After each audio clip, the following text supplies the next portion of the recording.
EU countries have given the green light to extra tariffs on electric cars made in China. Today, the European Commission's proposal to impose definitive countervailing duties on imports of battery electric vehicles from China has obtained the necessary support from EU member states for the adoption of tariffs.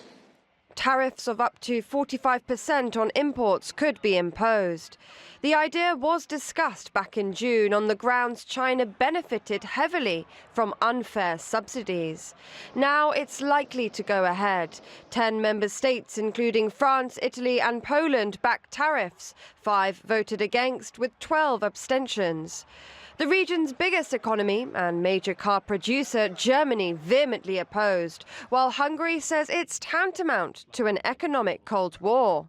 Let us make it clear. What the European Union is doing is an economic Cold War.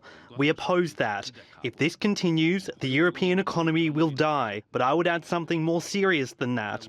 The European economy cannot die because of its bad economic policy. It will fall apart even before that.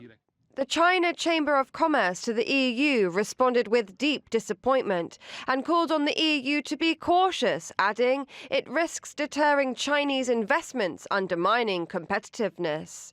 Meanwhile, BMW called for a quick settlement, with Volkswagen saying this is the wrong approach, which could affect prices for buyers. But backing free and fair competition, Stellantis, the American-Italian manufacturing company, argues stability is more important than ever. The EU's stance towards Beijing has hardened in the last 5 years. On the one hand, a potential partner, on the other, a rival. In a retaliatory move earlier this year, China launched its own probes into imports of EU products. The Chinese strongly oppose the planned EU tariffs, calling them non-compliant and unreasonable, launching a WTO challenge. While the EU may be willing to renegotiate a potential tariff alternative, for now, the tit-for-tat battle between China and the EU continues. Shadia Edwards-Dashti, TRT World.